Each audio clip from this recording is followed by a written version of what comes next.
السلام علیکم ناظرین، کیسے ہیں آپ لوگ؟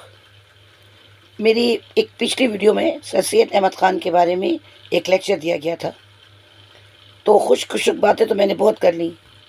اب آپ کی خدمت میں ایک بہت ہی مزیدار واقعہ پیش ہے۔ ہوا کچھ ایسے کہ سر سید احمد خان علی گڑھ اسکول بنا رہے تھے، اور آپ تو جانتے ہیں کہ انگریزوں نے اور ہندوؤں نے مسلمانوں کی اقتصادی حالت کیسی کر دی تھی، تو مسلمانوں کے پاس اتنا پیسہ نہیں تھا کہ وہ علی گڑھ اسکول کی تعمیر میں حصہ لے سکتے۔ سر سید احمد خان نے چندہ مہم چلائی۔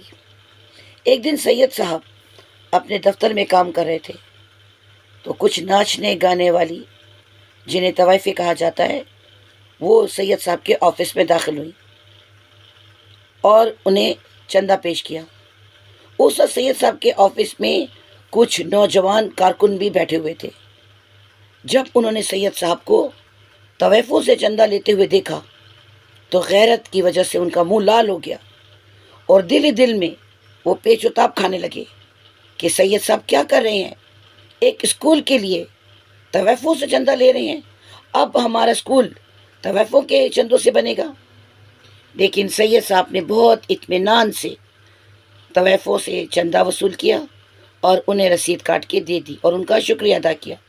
جب وہ ناچنے گانے والی چلی گئیں تو کارکن جو اپنا غصہ دبا کر بیٹھے ہوئے تھے، وہ سید صاحب سے کہنے لگے، سید صاحب یہ کیا آپ نے؟ اب ہمارے بچے ایسے اسکول میں پڑھیں گے جو ناچنے گانے والیوں کی کمائی سے بنا ہے؟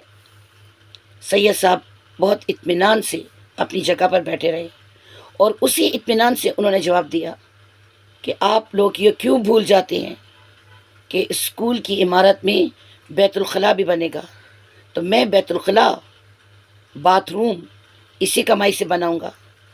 اور کارکن لاجواب ہو گئے اور سید صاحب کی حاضر دماغی اور ان کے کھلے دل کے قائل ہو گئے۔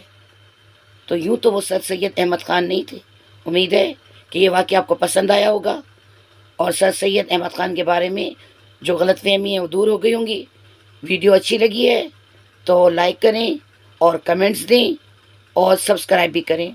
آپ نے ویڈیو دیکھی اس کا بہت بہت شکریہ۔ اللہ حافظ۔